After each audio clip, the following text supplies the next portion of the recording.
Hello and welcome to Solomoriah Speaks, episode 25, Ascending Armor Class.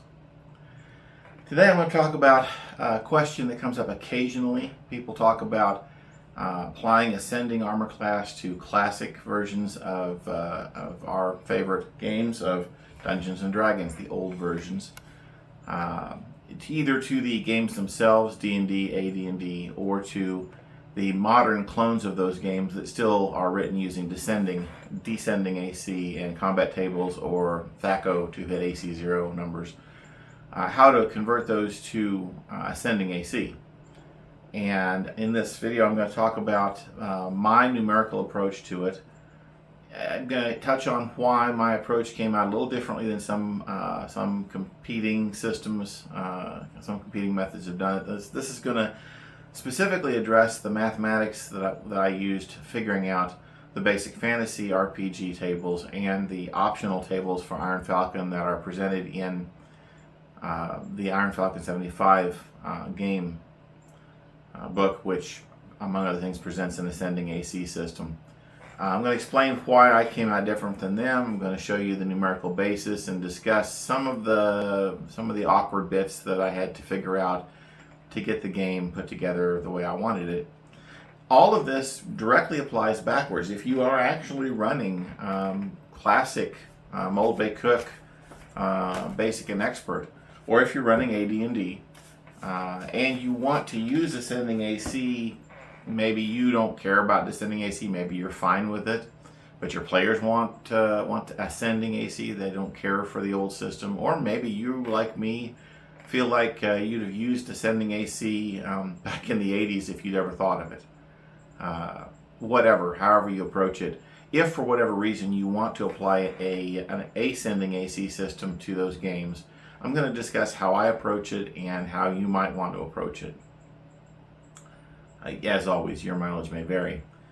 So let's get into this.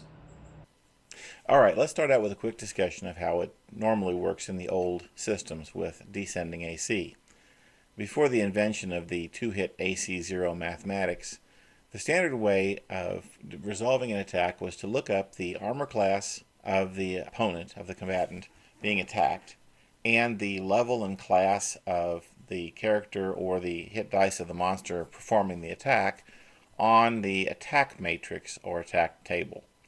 This is the one that was actually presented in Men and Magic in the original D&D. So we'll start from there.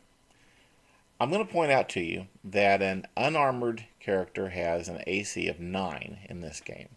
Any unarmored character or creature's AC is 9, and so that is the easiest hit to make. And you'll notice on this table that a first level character hits AC 9 on a 10. Now, there are those that would immediately think that the obvious thing to do is to make armor class 9 in the old system equal to armor class 10 in the new system. But let's go forward a little bit further. Because in this game, fighter levels start at 1 and go up from there. But in later games, here is Moldvay's D&D Basic, for example, first level characters have a 10, the same number to hit armor class 9 as in the original D&D. But you'll notice there's a category above that, normal man.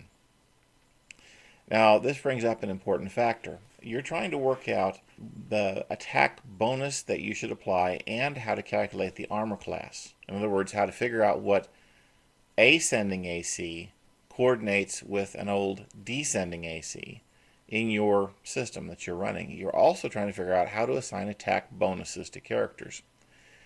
If you look back here at the original D&D version where you don't have a normal man character, worst possible normal roll is 10.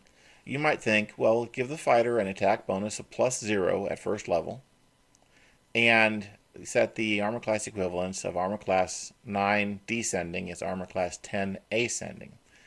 But that falls apart as soon as you take a look at the D&D Basic, or, for that matter, the Expert. I mean, it's the same table, just extended. So if you're looking at those games, any game in that line, what you're looking at is a situation where you should probably give the normal man an attack bonus of +0, which actually makes sense if you think about it on a logical basis. This is the untrained individual who knows nothing about fighting, So that individual should have a +0 attack bonus and give an attack bonus of +1 to a fighter. In order for the fighter to hit on a natural roll of 10 against the worst possible armor class 9, that armor class should coordinate with an ascending AC of 11. This is the famous, semi-famous, at least vaguely famous 20 minus system that we use in basic fantasy. Take a descending AC and subtract it from 20 and you get the ascending equivalent. Subtract the ascending number from 20, you get the descending number. It goes both ways. But that's the 20 minus system that we use. And that's why we do it. That's why we have the attack bonuses set the way they are. In basic fantasy, the normal man has an attack bonus of +0, and first level characters have an attack bonus of +1. As an aside, I could argue that magic users should actually be a category worse, that a magic user up to level 5 probably should have the same attack bonus as the normal man, +0, and they should advance from there because they also basically know nothing about combat. But that's not how the old game worked, and that's not where I went when I designed basic fantasy, so be that as it may. It doesn't make a huge difference. Very few magic users are going to get involved in very much ordinary combat. It's dangerous for them. So it's not a big deal either way. We could argue the point if we wanted to, but it doesn't matter. It brings up a question that I was thinking about when I started putting this video together. Why go to this much trouble? Why work this out so the numbers are exactly the same between ascending and descending in terms of the results you need on the dice to succeed? And the answer is, well, we can, so why wouldn't we? We can do it, so why not do it? So again, 20 minus system means that a descending AC of 9 is an ascending AC of 11, a descending AC of 8 is an ascending AC of 12, and so forth. It is pretty straightforward to do that conversion. In fact, as you're looking at the character attacks table from the expert rules, you can see that the conversion actually goes across right in front of you on the normal man line. AC 20 is descending AC of 0, and so forth. So anyway, we have the 20 minus conversion that applies to these tables, and this all seems quite logical until you get to advanced D&D. Now we have a weird situation. On the advanced D&D attack matrix for fighters, as you can see, fighters, paladins, rangers, bards, and 0 level halflings and humans. There is a level 0, a normal man type here. But there's a new armor class 10. Armor class 10 is now the worst armor class you can have. Armor class 10 corresponds to an unarmored character. And you'll notice that the number needed for a fighter, or whatever, for a first level character anyway, to hit armor class 10 is 10, the natural number needed. So that means if we continue with our attack bonus of +1, then we have a situation where the descending armor class 10 is equivalent to the ascending armor class 11. So we're not 20 minus anymore, we are now 21 minus.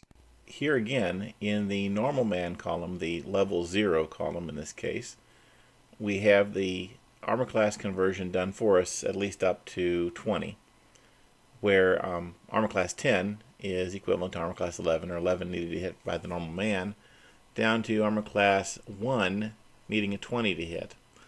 This table has repeating 20s. That is a feature of AD&D. You'd have to read the Dungeon Master's Guide to understand what's going on here. And I recommend that you do that if you really want to do an ascending AC system with AD&D, because that's a rule that you're going to have to work around or forget about. So, should you use 21 minus when using materials from AD&D or when applying an attack bonus system to AD&D? Well, there's two answers to that question. Answer number one is, if you are using the mechanics of AD&D and you just want to use ascending AC, then yes, use 21 minus. You're going to get the right results. They're going to correspond to this table with an attack bonus of +1 given to a first level character. And a normal man having a +0, you're going to get the same results as you see here with a 21 minus system for figuring out the AC conversion. But if you're using advanced Dungeons and Dragons game materials in your game, but your monsters, I should say, or adventures, but your actual rules are based on original D&D or BX or BECMI or any of the clones of those games, then I advise using a 20 minus system.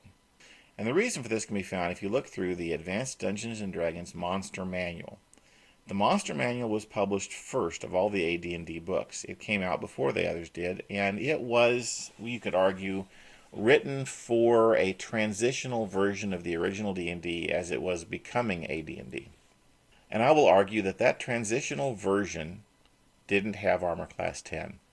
And the reason I think that is, look through the monster manual, find me any monster that has an armor class of 10. There are monsters with an armor class 9, a descending armor class of 9.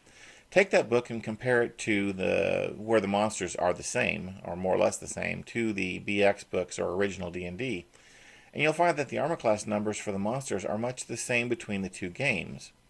You also find, if you look, that the armor class number for chainmail, plate mail, and standard leather armor is the same between both games. Armor class 7 for leather armor class 5 for chainmail, armor class 3 for plate mail. AD&D has a bunch more armor types, but if you look at those armor classes, they are consistent between the two systems. So I think the AD&D first edition monsters were actually built to the standard of AC 9 being the worst, and were designed with the tables from original D&D in mind. Why Gary chose to do any of this when building AD&D, I can't begin to speak to. I don't know why the change was made, why the armor class 10 was added, or why the tables were all shifted so that everything got a little harder for the person performing an attack. Because logically, if you look at this, it is 5% or 1 plus 1 on a d20, or minus 1 on a d20, I should say, harder to hit any armor class that is equivalent between the two games. So it's hitting a person in chainmail is 1 step harder. Hitting a person in plate mail is 1 step harder. Hitting monsters that have the same armor class between both games is 1 step harder in AD&D than it is in the classic D&D line. So, again, this is your decision. If you are going to run first edition AD&D, but you want an ascending AC system, use 21 minus. You're going to get the results equivalent to this table. You're going to get the answers you expect. But if you are just using the AD&D game materials, but your core rules are based on anything from the classic line, original D&D, or any of the basic, expert, etc. line, then you should probably use 20 minus to figure out your armor class and use an attack bonus, again, across the board, attack bonus plus 1 for first level characters, attack bonus plus 0 for the normal man types, if your game has a normal man type. I hope this made things a little more clear. I hope this explains why I made the decisions I made in constructing the games that I've written. It may also help you understand why most other games that have adapted an ascending AC system don't agree with ours. I believe most of them were actually thinking of the math of AD&D, whether they were replicating a AD&D or a D&D version. Their choice to use 21 minus instead of 20 minus is their decision, and it's not a problem for me one way or the other. But I do want to make it clear that this is why the numbers work the way they do in my games. And to give you an idea of how I think you should address it if you want to continue running an old game but want to achieve ascending AC. So then the next part of the question you need to answer if you're going to use an ascending AC system with your favorite old game is, how do you calculate the attack bonus? And that's actually pretty simple. Take your existing combat table, your attack matrix or whatever from your game. Find the first row or column, first armor class, the worst armor class, where a normal man needs a 20 or better to hit, or where a first level character needs a 19 or better to hit. In the case of this table, which is again the one from Advanced D&D First Edition, you'll see that that is armor class 1. We have 20 for the 0 level character, for the normal man character. We have a 19 for the first and second level characters, and so forth. Subtract the number given there from 20, and that's your attack bonus. So if you subtract 19 from 20, you get 1. If you subtract 17 from 20, which is the 3 to 4 column, you get 3, and so forth. You will obviously notice that this table advances in groups of 2, in steps of 2 for every 2 levels, which seems a little odd. It seems like if the fighter's going to get 10% every 2 levels, he ought to get 5% every level. That's actually called the 5% principle. Len Lakofka published a Dragon Magazine article years ago on the subject. And I'm a proponent of that. I prefer 5% tables versus tables with large jumps in them for no apparent reason. So I would have a table that has every level of character, every level of fighter rather, broken down. 1, 2, 3, 4, 5, 6 is each with their own column and their own bonus. I would probably give fighter level 1 a 19 to hit or a +1 attack bonus, a fighter level 2 an 18 to hit or a +2 bonus, and then the third level will be 17 or a +3 bonus, and so forth going across. That would produce an even distribution that would make the player characters advance a little bit in combat every level instead of having to wait 2 levels to get a bigger jump. But again, this is up to you. If you want to use your existing tables from your game and just convert them to attack bonus, this is going to get you the same results. I think that covers everything. I don't think I really have anything more to say on this subject, but if you have questions, please feel free to leave them in the comments below. Thanks for listening. Have a nice day.